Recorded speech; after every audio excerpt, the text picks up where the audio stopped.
హల్లెలూయా. గట్టి చెప్దాం హల్లెలూయా. ఈరోజు వర్తమానం యొక్క అంశం ఏంటంటే పరిశుద్ధులుగా ఎలా జీవించాలి. పరిశుద్ధులుగా ఎలా జీవించాలి. ఈ ప్రస్తుత దినాల్లో పరిశుద్ధులు కనపడడం లేదు. విశ్వాసులు అని చెప్పుకొని విశ్వాసులమని చెప్పుకునే వాళ్ళు కనిపిస్తారు, కానీ పరిశుద్ధులు చాలా కనుమరుగవుతున్నారు. పై రూపమేమో విశ్వాసి రూపము, ఆత్మీయతలో పరిశుద్ధత లోపించి బ్రతుకుతున్న వాళ్ళు చాలామంది ఉన్నారు. ఇందాక యేసయ్య ఆరాధన వర్తమానంలో మీ దేవుడనైన యెహోవానగు నేను పరిశుద్ధుడను, మీరు కూడా పరిశుద్ధులై ఉండుడి. ఆరాధన మంచి వర్తమానం అది. ఇజ్రాయేలు ప్రజలు వారిలో ఉండే అపవిత్రతను బట్టి ఆకాను చేసిన ఒక చిన్న అపవిత్రమైన కార్యమును బట్టి ఇజ్రాయేలు ప్రజలందరినీ దేవుడు వారికి అపజయాన్ని కలగజేశాడు. పరిశుద్ధత లేని చోట ప్రభువు ఉండడు. మనుషులు ఉంటారు, బలం ఉంటుంది, జ్ఞానం ఉంటుంది, అన్నీ ఉంటాయి, కానీ పరిశుద్ధత లేని చోట ప్రభువు కార్యము జరగదు.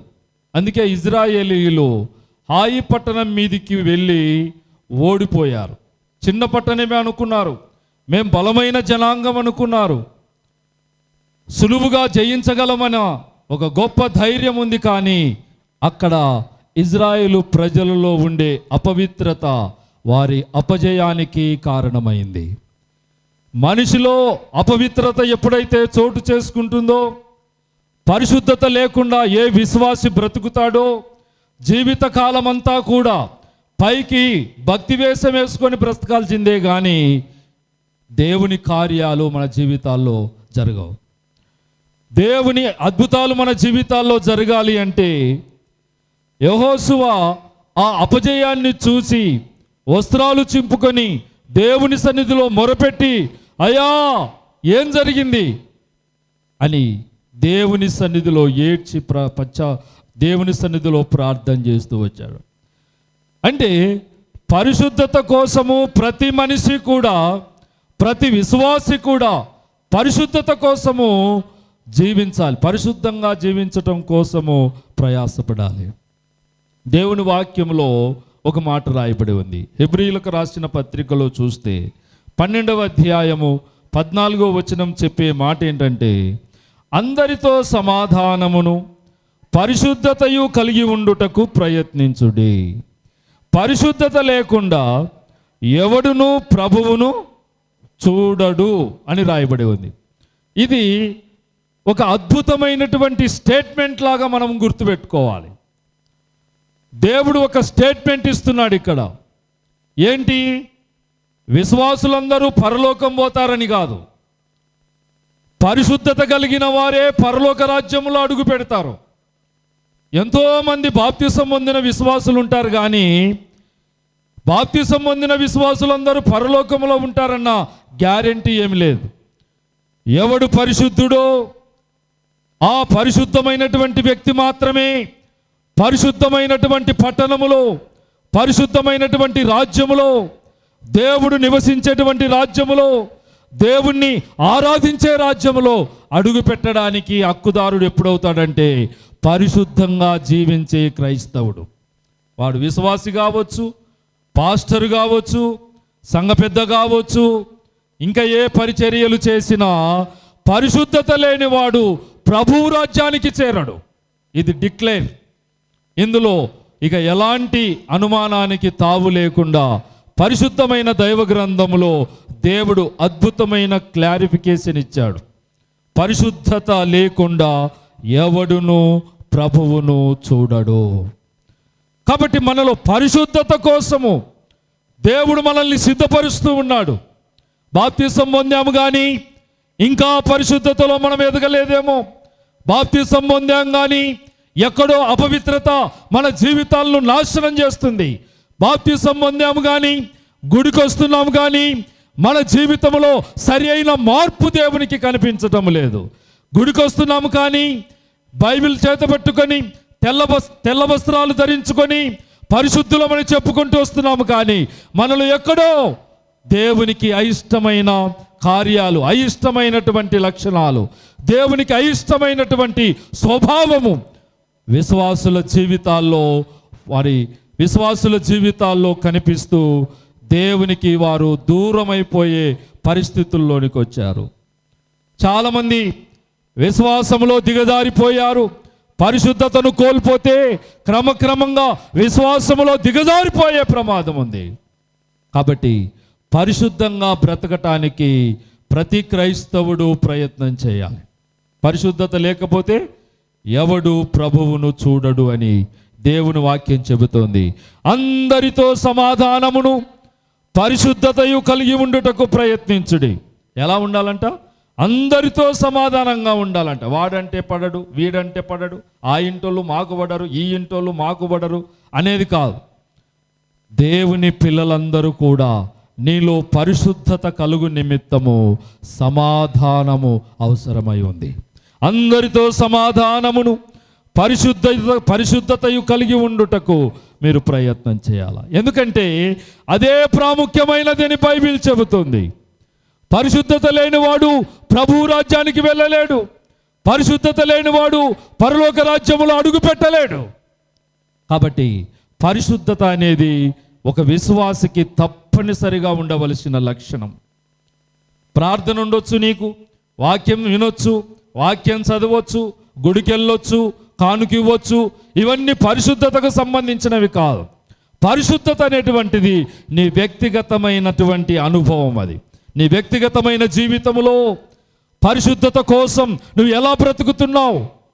ఉదయం లేచింది మొదలుకొని రాత్రి పడుకునేంత వరకు నీ జీవిత విధానంలో పరిశుద్ధత కొరకు నువ్వు ఎలా బ్రతుకుతున్నావు?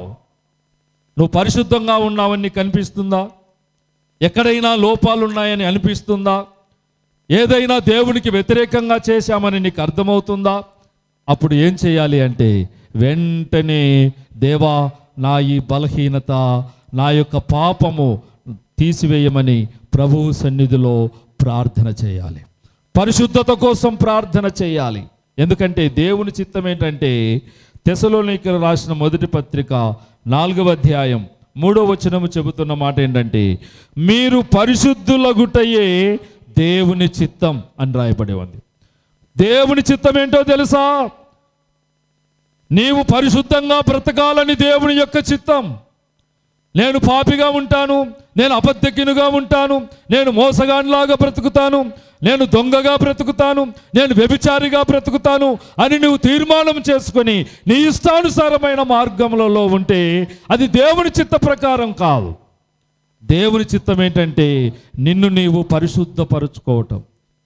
నీలో పరిశుద్ధత కనపడాలి దేవునికి. కాబట్టి పరిశుద్ధమైనటువంటి విశ్వాసులు దేవునికి అవసరమైంది. పొట్టు చెత్త అంతా కూడా గాలి వస్తే గాలి కొట్టుకొని వెళ్ళిపోతుంది.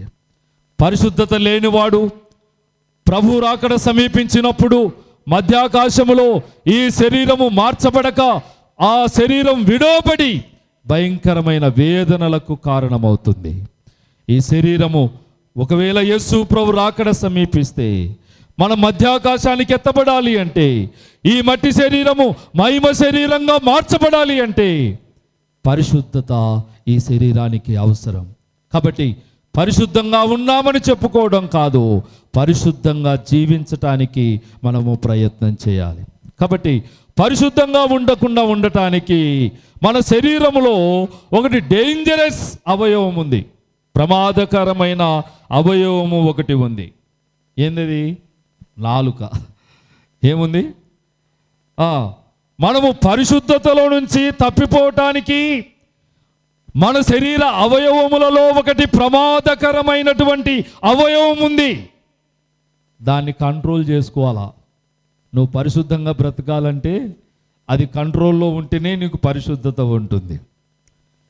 ఈ నాలుక కంట్రోల్ చేసుకోకపోతే నిన్ను నీవు నీ శరీరాన్ని అపవిత్రపరుచుకొని దేవునికి దూరమైపోయి నష్టపోయే ప్రమాదం ఉంది. నాలుక ఏంది సార్ అంటారా? నిజంగా నాలుక అన్ని రకాలుగా ఇది మనల్ని చెడగొట్టి పడగొట్టి అపవిత్రతలో తిరిగి నెట్టివేయడానికి ఇది చాలాసార్లు అనేక జీవితాలను నాశనం చేసింది. పూర్వకాలం డాక్టర్ దగ్గరికి పోతే డాక్టర్ గారు ఏం చెప్పేవారు? లోపల ఏం జబ్బు ఉందో ఆయనకు అర్థం కావాలంటే నాలుక బయట పెట్టు అనేవాడు. ఏమంటాడు డాక్టర్? నాలుక చూపియండి అంటాడు. నాలుక చూపిస్తే నీవు చూపించిన నాలుకను బట్టి నీ లోపల ఏం జబ్బు ఉందో, ఎంతవరకు జబ్బు ఉందో డాక్టర్కి అర్థమయ్యేది. ఇప్పుడంటే అవసరమైన టెస్టులు, అవసరం లేని టెస్టులు కూడా డాక్టర్లు రాస్తారు. ఇప్పుడు అవసరమైన టెస్టులు, అవసరం లేని టెస్టులు. పూర్వకాలంలో అంత వైద్య శాస్త్రం అంతగా అభివృద్ధి చెందని దినాల్లో డాక్టర్లు నాలుక తెరిచి నాలుకను చూసి వైద్యం చేసేవాళ్ళు. అంటే పింక్ కలర్లో మన నాలుక ఉందనుకోండి, పింక్ కలర్లో ఉంటే సంపూర్ణ ఆరోగ్యవంతుడని అర్థం డిక్లేర్ చేసేవాళ్ళు. ఇంకా నీకు ఏం రోగం లేదు. పింక్ కలర్లో ఉండాలి నాలుక. పింక్ కలర్ కాకుండా తెల్లగా ఉందనుకో ఏమని అర్థము? లోపల ఏదో ఫంగల్ ఇన్ఫెక్షన్స్ ఉన్నాయని అర్థం. అంటే శరీరంలో ఫంగల్ ఇన్ఫెక్షన్స్ ఉన్నాయి నీకు, కాబట్టి నీకు ట్రీట్మెంట్ చేయాలని ట్రీట్మెంట్ ఇస్తారు. కాబట్టి అలా కాకుండా పచ్చగా, అంటే పసుపచ్చ కలర్లో కూడా ఉంటాయి నాలుకలు, ఎల్లో కలర్లో. పసుపచ్చ కలర్ ఉంటే కడుపులో లేదా లివర్కు సంబంధించినటువంటి వ్యాధుల చేత బాధపడుతున్నారని డాక్టర్లు నిర్ధారించేవారు పూర్వపు దినాల్లో. కాబట్టి ఆ నాలుకను బట్టి వైద్యం చేసేటువంటి వారు. వాస్తవానికి నీ నాలుక మీద అంట వైద్యశాస్త్రంలో చెప్పిన రీతిగా 700 రకాల బ్యాక్టీరియాలు ఉంటాయంట. శరీరంలో ఎక్కడ లేనన్ని బ్యాక్టీరియాలు ఒక్క నాలుక మీదనే 700 రకాలైన బ్యాక్టీరియాలు ఉంటాయంట. కాబట్టి ఈ నాలుక వైద్యశాస్త్ర ప్రకారము ఈ నాలుక మీద 700 రకాలైన బ్యాక్టీరియాలు ఉన్నాయి. వాటిని బట్టే వైద్యం చేస్తున్నారు. ఇప్పటికి కూడా కొంతమంది సీనియర్ డాక్టర్లు నోరు తెరవమంటారు. మన పాస్టమ్ గారిని తీసుకెళ్తే నోరు తెరసమ్మా అన్నాడు ఆయన, దేవానంద్ సార్, సీనియర్ డాక్టర్ అనమాట ఆయన. నోరు తెరసా అంటే నోరు నాలుకను చూసి ఎంత జబ్బు ఉందో, ఎంతవరకు జబ్బు ఉందో కూడా కొంతమంది గుర్తించగలుగుతారు.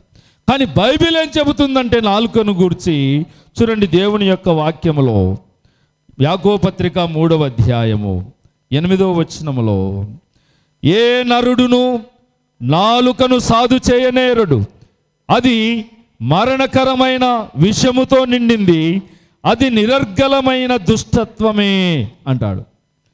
ఈ నాలుకను ఏ నరుడు సాధు చేయలేడంట. అందుకే అప్పుడప్పుడు కొట్లాటలు మనకెందుకు వస్తాయంటే ఈ శరీరాన్ని బట్టి కాదు. శరీరము ఏమన్నది, ఇది ఊరికే మౌనంగా ఉంటుంది, పడేదన్నీ దీనికే దెబ్బలు. భార్య ఊరికే నోరు మూసుకొని ఉంటే సరిపోయేది. నోరు మూసుకోకుండా కొంచెం ఎక్కువ మాట్లాడింది అనుకో, కొంతమందికి రాళ్ళు కర్రలు దొరుకుతాయి, కొంతమందికి ఇంకా ఏమేమో దొరుకుతాయి. కాబట్టి ప్రమాదకరమైన పరిస్థితులు ఎలా తెచ్చిపెట్టుకుంటారంటే ఈ నాలుకను సాధుపరచకపోవడాన్ని బట్టి కొన్నిసార్లు అనేక మంది జీవితాల్లో ఎన్నో నష్టాలు, కష్టాలు, బాధలు అనుభవించినటువంటి కుటుంబాలు ఎన్నో మనకు కనిపిస్తాయి. కాబట్టి ఈ నాలుకను అదుపు చేయాలి విశ్వాసులు, దైవ సేవకులు, దేవుని పిల్లలను పిలువబడుతున్నటువంటి వారిని అపవిత్రతలోనికి వెళ్లకుండా, అపవిత్రత చేత నీ జీవితం నింపబడకుండా, అపవిత్రత చేత నీ కుటుంబం నింపబడకుండా నేను సాధుపరచుకోవటానికి ప్రాముఖ్యంగా నాలుకను కంట్రోల్లో పెట్టుకోవాలి. కాబట్టి నీవు ఎప్పుడైతే నీ నాలుకను కంట్రోల్ చేసుకుంటావో నీ జీవితంలో ఎంతో సంతోషంగా, ఆశీర్వాదకరంగా, ఆరోగ్యకరంగా నీవు బ్రతుకుతావు. అది కంట్రోల్ లేని నాడు నీ కుటుంబము, నీ జీవితము అస్తవ్యస్తంగా మారిపోతుంది. జీవితంలో సంతోషం లేక బాధపడుతున్నవారు, ఏడుస్తున్నవారు, దుఃఖముతో వేదనతో కుమిలిపోతున్నటువంటి బిడ్డలు ఎంతోమంది ఉన్నారు. ఏంటయ్యా కారణం అంటే ఈ నాలుక తెచ్చిపెట్టిన చిచ్చు. ఈ నాలుక వలన అపవిత్రత బయటపడుతుంది.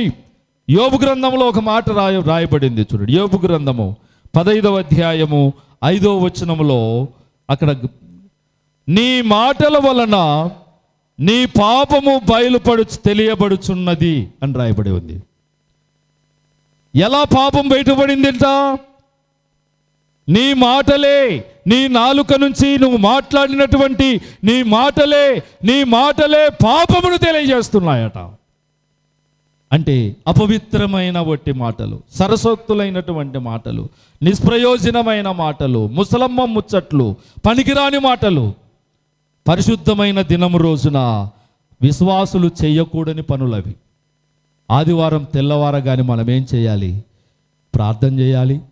దేవుని మందిరానికి వెళ్ళటానికి సిద్ధపడి దేవుని మందిరానికి ఆరాధన చేయటానికి రావాలి. కొంతమంది ఆదివారం రోజునే పంచాయతీలు పెట్టుకుంటారు. ఆదివారం రోజునే వీధులమ్మడి తిరగడానికి పోతారు. ఆదివారం రోజునే ఎక్కడెక్కడో రోడ్లమ్మడి కనిపిస్తూ ఉంటారు. ఆదివారం రోజునే బట్టలు ఉతుక్కోవాలంటారు. ఆదివారం రోజునే పనులు పోవాలి, ఆ రోజు సంపాదించాలని. ప్రియులారా, ఆదివారము సంపాదించే సంపాదన అది చినిగిపోయిన సంచిలో వేసినట్లే. నువ్వు సంపాదించి కూడబెట్టుకున్నది పోతుంది. ఆదివారం సంపాదించిన సంపాదన కూడా దానితో పాటు వెళ్ళిపోతుంది. ఎలా వెళ్ళిపోతుంది తెలుసా? లేనిపోని జబ్బులన్నీ వచ్చేస్తాయి. ఆదివారం రోజున 500 సంపాదిస్తే డాక్టర్కి 5,000 ఖర్చు పెట్టాలి. చూసారా? ఒక్క ఆదివారం సంపాదించే 500 కోసము శాశ్వతమైన ఆశీర్వాదం ఇచ్చే దేవుణ్ణి దూరం చేసుకునేవారు డాక్టర్లకు డబ్బులు ఖర్చు పెడుతున్నారు. రోగాల చేత పీడించబడుతున్నారు. రోగముల చేత బంధించబడి ఏడుస్తూ ఉన్నారు. బాగవుతుందో లేదో తెలియని పరిస్థితుల్లో వేదనకరమైన దినాల్లో గడుపుతున్న వారు ఎందరో ఉన్నారు. ప్రియ సోదరి సోదరుడా, నీ మాటలు, నీ అపవిత్రమైనటువంటి నీ మాటల వలన నీ అపవిత్రత బయటపడి, నీ పాపము బయటపడి, నీ జీవితము దేవునికి అయిష్టంగా మార్చబడుతుంది. జాగ్రత్త సుమా.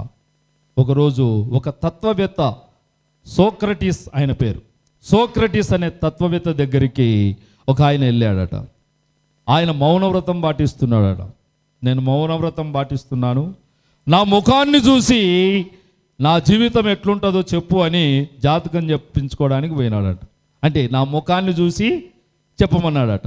ఆయన ఏమన్నాడంటే, నీ ముఖాన్ని చూస్తే నేనేం చెప్పలే కానీ నీవు నోరు తెరిచి మాట్లాడితే నీ మాటలను బట్టి నువ్వు ఎలాంటి వాడువో చెప్తారన్నాడు.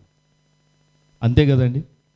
ఇప్పుడు ఒక మంచోడో చెడ్డోడో తెలియాలంటే ఊకి ఇలా కూర్చున్న దగ్గరికి పోయి నువ్వు చెడ్డోడు అంటే వాడు ఊకుంటాడా? ఎట్లా తెలుస్తుంది వాడు చెడ్డోడని? ఊకే మౌనంగా కూర్చున్న దగ్గరికి వెళ్ళి ఏయ్ నువ్వు చెడ్డోడివి అన్నామనుకోండి, వాడేమంటాడు? అయ్యా నేను ఏం చెడ్డ పని చేసినా అంటాడు.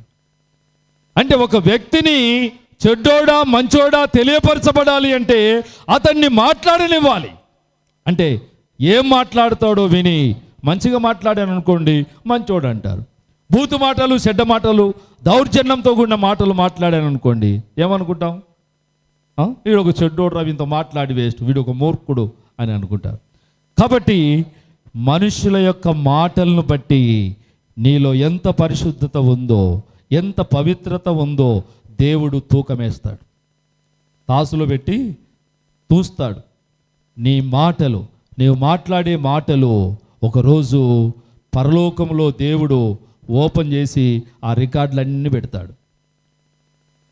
మనము రక్షించబడిన దినం మొదలుకొని ఈ లోకయాత్ర ముగించేంత వరకు కూడా మన నోటి నుంచి వచ్చిన ప్రతి మాట దేవుడు రికార్డ్ చేస్తూ ఉన్నాడు. ఏం చేస్తున్నాడు దేవుడు? మౌనంగా లేడు ఆయన. నీవు మాట్లాడి నోరు తెరిచి మాట్లాడే ప్రతి మాటకు, ప్రతి పదానికి ఒకరోజు పరలోకంలో చెడ్డ మాటలైతే అవి అందరిలో ప్లే చేస్తాడు ఆయన. దేవుని వాక్యములో చెప్పబడింది, మనుషులు పలుకు ప్రతి వ్యర్థమైన మాటను గూర్చి విమర్శ దినమున లెక్క అప్పజెప్పవలసి ఉంది అని రాయబడి ఉంది. దేవునికి స్తోత్రం. హల్లెలూయా, హల్లెలూయా. కాబట్టి పరిశుద్ధులుగా మనం ఎలా మార్చబడతాం?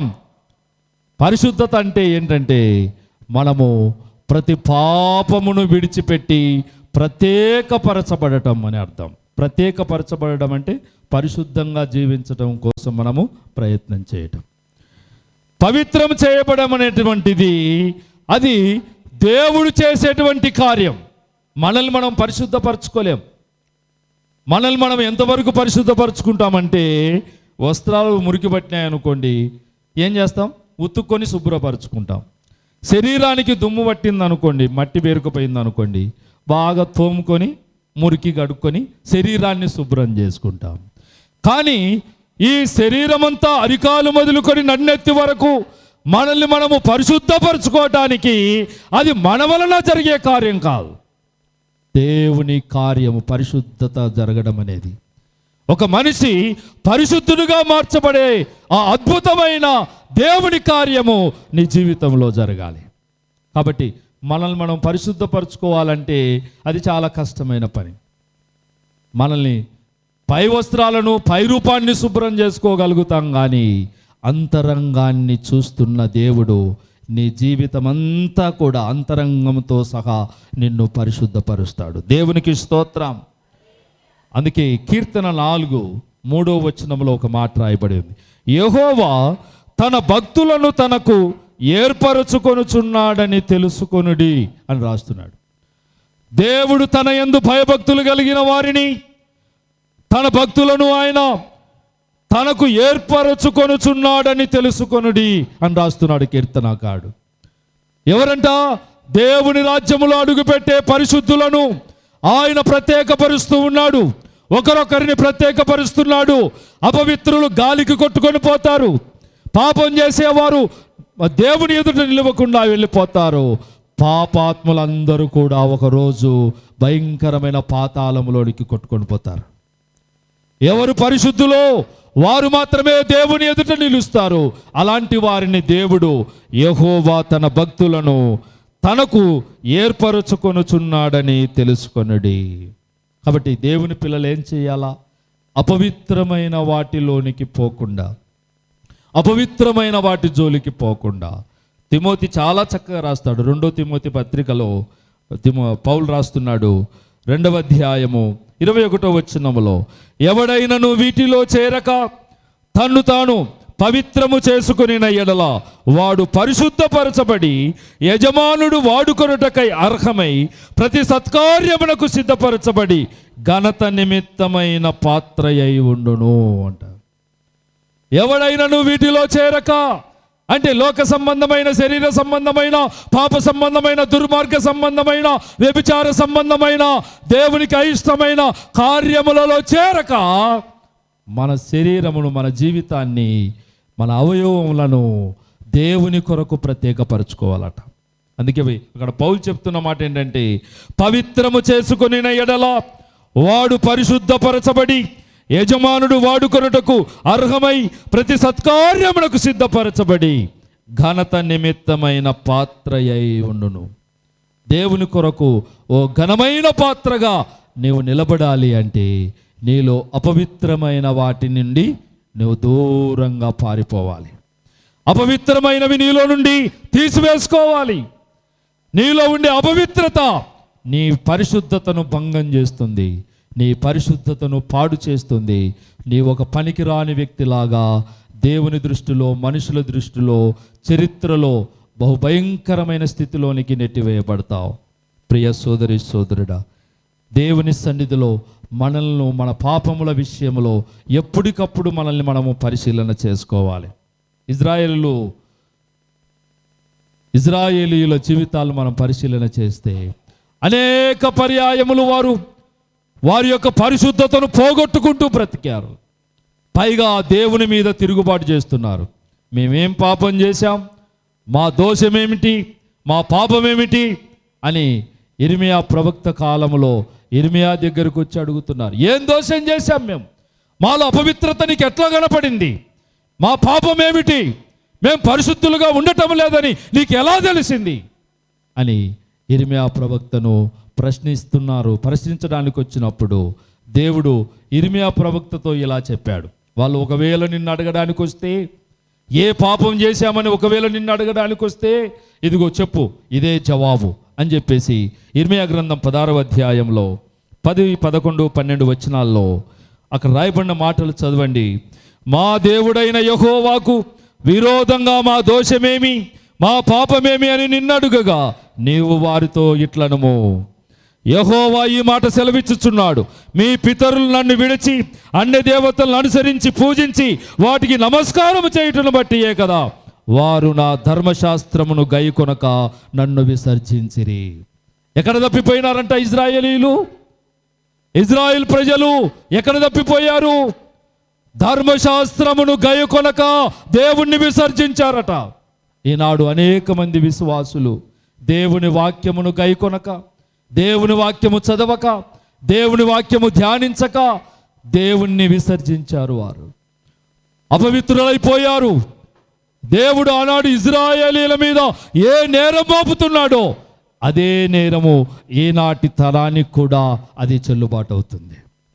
ఈ తరంలో ఉండే విశ్వాసులు కూడా ధర్మశాస్త్రమును అనుసరించక వారి ఇష్టానుసారమైన మార్గంలో బ్రతుకుతున్నారు. ఆదివారము ఆరాధనకు రావలసిన విశ్వాసులు ఇళ్లల్లో దుప్పట్లు కప్పుకొని మరి నిద్రపోయే విశ్వాసులు ఉన్నారు. టీవీలు పెట్టుకొని సినిమాలు చూసే విశ్వాసులు ఉన్నారు. టీవీ సీరియళ్ళు చూసేటువంటి విశ్వాసులు ఉన్నారు.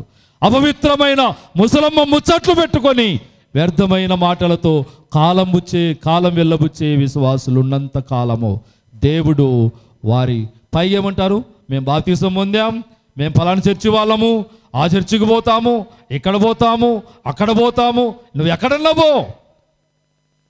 ధర్మశాస్త్రమును గైకొనక దేవుణ్ణి విసర్జించిన పాపము నీ ఇంటి మీదకి వస్తుంది. అది ఆ తర్వాత చూడండి 12వ వచనములో, ఆలకించుడి, మీరందరూ నా మాట వినకుండా కఠినమైన మీ దుష్ట హృదయ కాఠిన్యము చొప్పున నడుచుకొనుచున్నారు.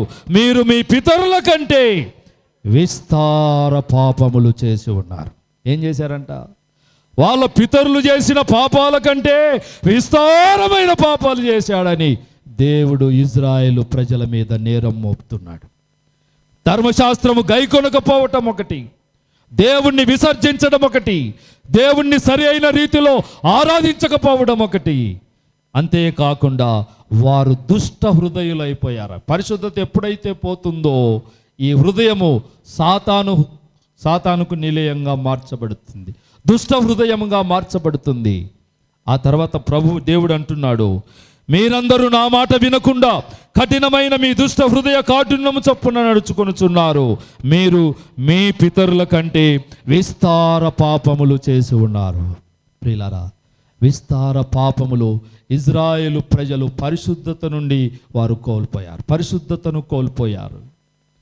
కఠినమైనటువంటి వారి దేవుని యొక్క శిక్షకు, దేవుని యొక్క తీర్పుకు గురి అయ్యారు వారు.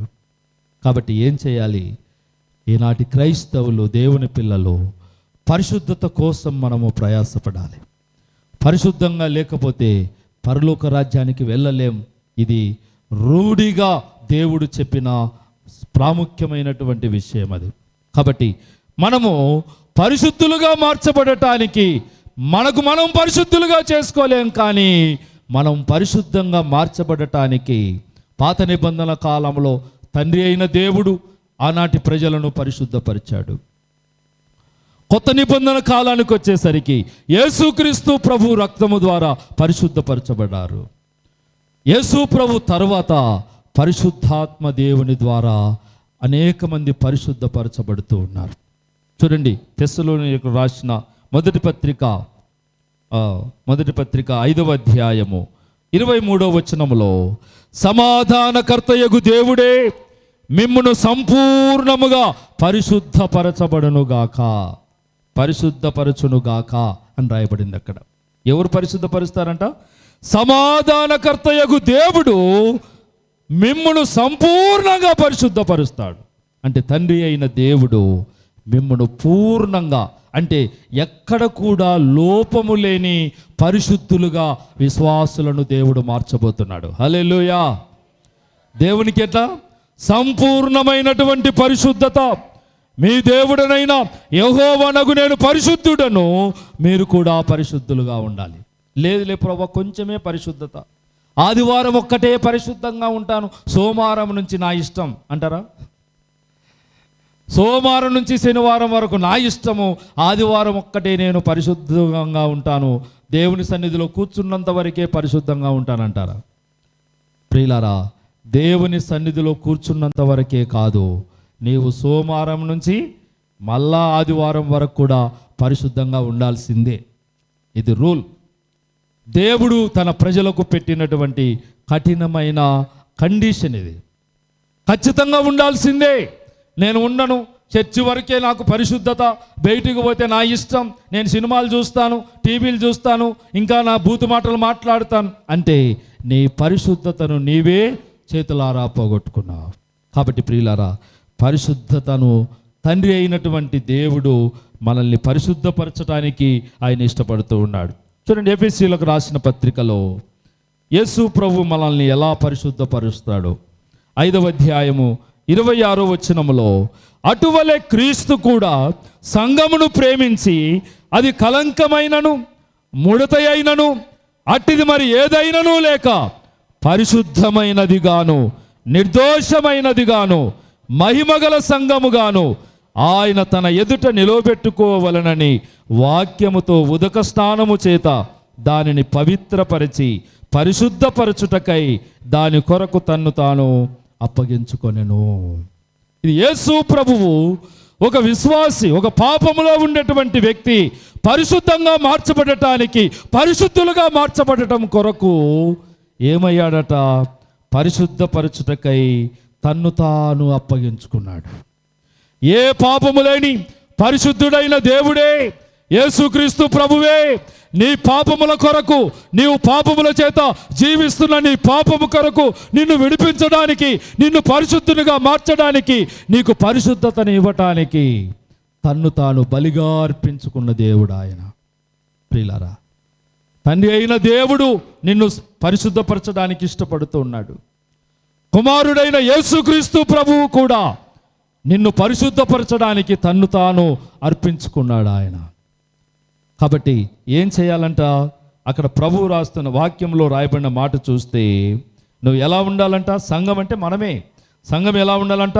అది కలంకమైనను ముడత అయినను అట్టిది మరి ఏదైనను లేక పరిశుద్ధమైనదిగాను నిర్దోషమైనదిగాను మహిమగల సంఘముగాను ఆయన తన ఎదుట నిలబెట్టుకోవాలని ఆశపడుతున్నాడు.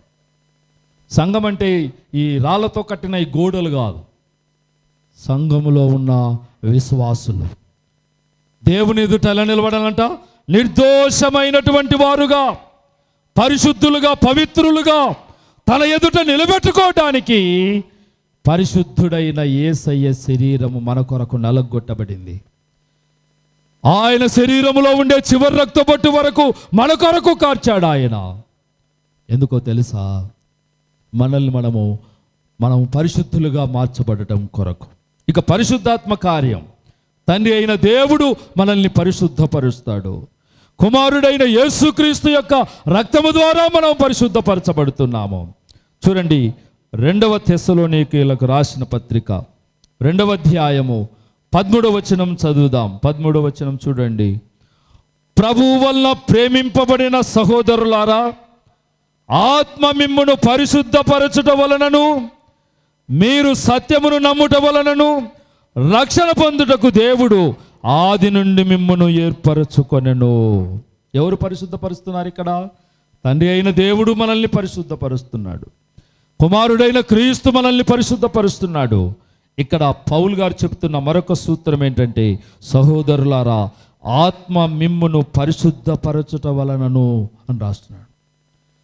పరిశుద్ధాత్మ దేవుడు మిమ్మును, మీలో ఉండేటువంటి అపవిత్రతను, మీలో ఉండేటువంటి దేవునికి అయిష్టమైన పాపములను పరిశుద్ధాత్మ దేవుడు పవిత్రపరచటానికి ఆయన ఇష్టపడుతూ ఉన్నాడు. కాబట్టి మిమ్మల్ని పవిత్రపరచటానికి ఆది నుండి ఆయన మిమ్మల్ని ఏర్పాటు చేసుకున్నాడని తెస్సలోనికయ సంఘానికి పౌలు జ్ఞాపకం చేస్తూ ఈ సంగతులు రాస్తూ ఉన్నాడు. దేవునికి స్తోత్రం చెబుదాం. హల్లెలూయా, హల్లెలూయా. కాబట్టి మనం పవిత్రంగా మార్చబడాలంటే మన చేత అయ్యే పని కాదు. ఎవరు చేస్తారు? దేవుడు చేయవలసిందే. మనం పవిత్రంగా మనం చేసుకోవాలంటే ఇక దేవుడు మనకు అక్కర్లేదు కదా. కాబట్టి తండ్రి అయిన దేవుడు మనల్ని పరిశుద్ధపరుస్తాడు. కుమారుడైన యేసుక్రీస్తు ప్రభు రక్తం ద్వారా మనం పరిశుద్ధపరచబడతాం. తర్వాత పరిశుద్ధాత్మ దేవుడు మనల్ని పవిత్రపరచడానికి సిద్ధంగా ఉన్నారు. కాబట్టి మనలో ఉండే ఈ అపవిత్రమైన వాటిని తీసివేసుకోవాలి. ఈ పవిత్రీకరణ ఎలా జరుగుతుందంటే, ఈ పవిత్రీకరణ జరిగే విధానం చాలా అద్భుతంగా ఉంటుంది. ఒక రోజులో మనం పరిశుద్ధంగా కాలేం. మనలో ఎన్నెన్నో బలహీనతలు ఉంటాయి, ఎన్నెన్నో బూతు మాటలు ఉంటాయి, ఎన్నెన్నో అపవిత్రమైన కార్యాలు ఉంటాయి, వ్యర్థమైనవి ఉంటాయి, పనికిమాలినవి ఉంటాయి, నిష్ప్రయోజనమైనవి ఉంటాయి. దేవునికి అయిష్టమైన లక్షణాలు, గుణాలు మన జీవితాలను ఎంతగానో పట్టి పీడిస్తున్నాయి. కాబట్టి పవిత్రీకరణ జరిగే విధానము దేవుని యొక్క వాక్యంలో మనం చూస్తే, దేవుని వాక్యాన్ని మనము చదువుతున్న కొలదిగా మనల్ని మనము పవిత్రీకరణ చేసుకుంటాం. అంటే పరిశుద్ధులుగా మార్చబడటానికి ఉపయోగపడుతుంది. దేవుని వాక్యమే వినకపోతే, దేవుని వాక్యమే చదవకపోతే, దేవుని వాక్యము నీ హృదయంలోనికి ఎలా వెళుతుంది? కాబట్టి నీవు వాక్యము వినకపోయినా, వాక్యము చదవకపోయినా, నీవు పరిశుద్ధులుగా మార్చబడటం అనేది చాలా కష్టం. నీవు పరిశుద్ధంగా మార్చబడాలి అంటే దేవుని వాక్యమును వినటం అలవాటు చేసుకోవాలి, తర్వాత చదవటం అలవాటు చేసుకోవాలి. యూట్యూబ్లో ప్రతి వారం కొన్ని వర్తమానాలు వస్తున్నాయి మనవి. అన్ని వర్తమానాల టైటిల్స్ ఏంటంటే అన్ని క్వశ్చన్ మార్క్ ఉండేటివే. పోయిన వారంగా అటుపోయిన వారంలో దేవదూతలు ఏ పని చేస్తారు, తర్వాత నీలో పాపం పోయిందా, తర్వాత ఇంకా అట్లా చాలా టైటిల్స్తో చాలా రోజుల నుంచి మనకు అనేక వర్తమానాలు యూట్యూబ్లో వస్తున్నాయి. కాబట్టి ప్రతిదీ కూడా దేవుని యొక్క వాక్యాన్ని ఖాళీ సమయంలో వ్యర్థమైన వాటిని చూసుకుంటూ కాలం వెళ్ళపుచ్చడం కంటే దేవుని వాక్యం వినటం అలవాటు చేసుకోవాలి, లేదా దేవుని వాక్యం చదవటం అలవాటు చేసుకోవాలి. అప్పుడు దేవుని వాక్యము నిన్ను సర్వసత్యములోనికి నడిపిస్తుంది. చూడండి, యోహాను సువార్త 17వ అధ్యాయము 17వ వచనములో, సత్యమందు వారిని ప్రతిష్ఠ చేయుము, నీ వాక్యమే సత్యము.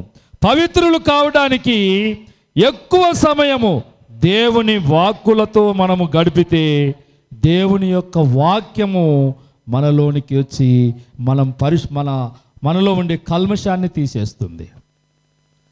దేవుని వాక్యం చదువుతున్నప్పుడు అది మన హృదయాలకు టచ్ అవుతుంది.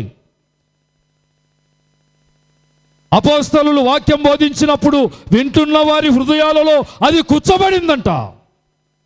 హృదయాలకు కూర్చోబడిందంట వాక్యం విన్నప్పుడు. వాళ్ళ ఇంట్లో ఉన్నప్పుడు కాదు, షికారులు చేస్తున్నప్పుడు కాదు, వారు దేవుని సన్నిధిలో కూర్చొని దేవుని మాటలు వింటున్నప్పుడు వారి వాక్యము ఖడ్గంబలే పనిచేసింది. వారి హృదయాల్లో పొడవబడి వారు మారు మనసు పొంది పశ్చాత్తాపపడి బాప్తిసం పొంది పరిశుద్ధులుగా మార్చబడ్డారు. హల్లెలూయా, హల్లెలూయా. వాక్యము చదివే అలవాటు లేకపోతే ఉన్న పరిశుద్ధత కూడా ఊడిపోతుంది. ఏమవుతుంది? ఉన్న పరిశుద్ధత కూడా ఊడిపోతుంది. వాక్యము కొరకు మనము ఎదురు చూసే బిడ్డలముగా ఉండాలి, దేవుని వాక్యాన్ని చదివే వారంగా ఉండాలి.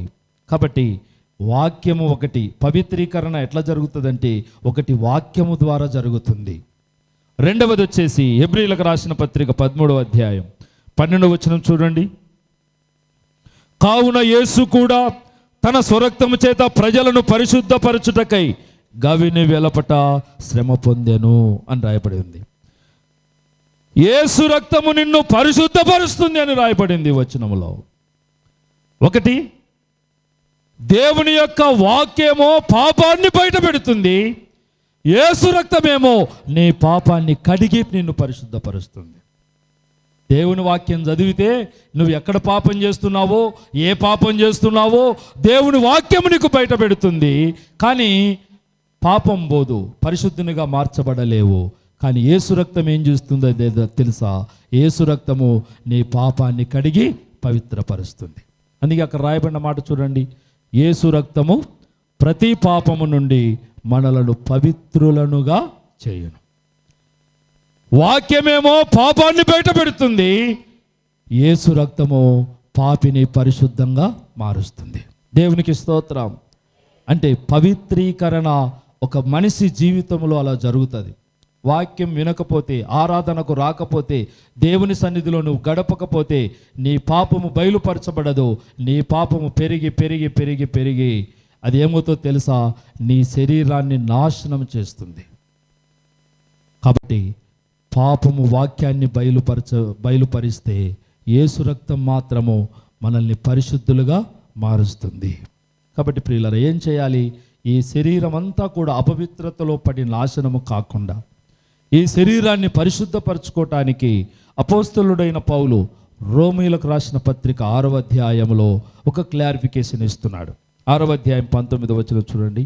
అపవిత్రతకును అక్రమమునకును మీ అవయవములను దాసులుగా ఎలాగూ అప్పగించితురో అలాగే పరిశుద్ధత కలుగుటకై ఇప్పుడు మీ అవయవములను నీతికి దాసులుగా అప్పగించుకోండి అంటున్నాడు. ఏం చేయాలంట విశ్వాసులు? ఇప్పుడు ఇంతకుముందు పాత పద్ధతిలో, పాతకాలంలో అవిశ్వాసంలో ఉన్నప్పుడు, అపవిత్రతలో ఉన్నప్పుడు ఎలాగ బ్రతికారు మీరు. కానీ ఇప్పుడు ఏ విధంగా అయితే మీ అవయవాలను పాపానికి అప్పగించారో ఇప్పుడు ఏం చేయాలంట? పరిశుద్ధత కలుగుటకై ఇప్పుడు మీ అవయవములను నీతికి దాసులుగా అప్పగించుకోండి అంటున్నాడు. మీ అవయవములను దాసులుగా అపవిత్రతకు అక్రమమునకు గతములో ఎలాగూ అప్పగించారో ఇప్పుడు పరిశుద్ధత కలుగుటకై మీ అవయవములను నీతికి దాసులుగా అప్పగించుకోండి. 6వ అధ్యాయం 19వ వచనం. కాబట్టి ప్రియులారా, విశ్వాసులు పరిశుద్ధులుగా మారాలి. విశ్వాసి దేవుని వాక్యమును చదవాలి. విశ్వాసి యేసు రక్తములో కడగబడాలి. విశ్వాసి అవయవములను పరిశుద్ధత కలుగుటకై దేవునికి దాసులుగా అప్పగించుకోవాలి. దేవుని కొరకు పనిచేయాలి. కాబట్టి ఇవి ఏవి లేకపోయినా, మనం పరిశుద్ధత లేకపోతే చివరికి మనం దేవుని రాజ్యానికి వెళ్ళలేం అన్న విషయాన్ని కూడా గుర్తుపెట్టుకోవాలి. కాబట్టి పరిశుద్ధులుగా ఎవరు మార్చబడతారో, పరిశుద్ధులుగా మార్చబడటం కోసము ప్రభు తన రక్తాన్ని చిందించి మన కొరకు, మన పాపముల కొరకు ఆయన తన శరీరాన్ని బలిగా అర్పించి మన కొరకు ఆయన కార్చిన రక్త ద్వారాల్లో మనకిచ్చినటువంటి విడుదల విజయాన్ని బట్టి దేవుణ్ణి స్తుతిస్తూ పరిశుద్ధులుగా ఉండుటకు ప్రయత్నం చేద్దాం. ప్రార్థన చేద్దాం. మోకరించండి. ఎవరు పరిశుద్ధులుగా లేక అపవిత్రతలో బాధపడుతూ ఉన్నారు, శ్రమను అనుభవిస్తూ ఉన్నారు, వేదన కృంగిపోయి ఉంటూ ఉన్నారు, దేవునికి అయిష్టమైన కార్యముల చేత బ్రతుకుతున్నారు, అట్టి వారందరికీ నా దేవుడు ఈరోజు విడుదల ఇచ్చునుగాక. ఈరోజు మీ జీవితాల్లో పరిశుద్ధత కలుగునుగాక. ప్రార్థన చేద్దాం.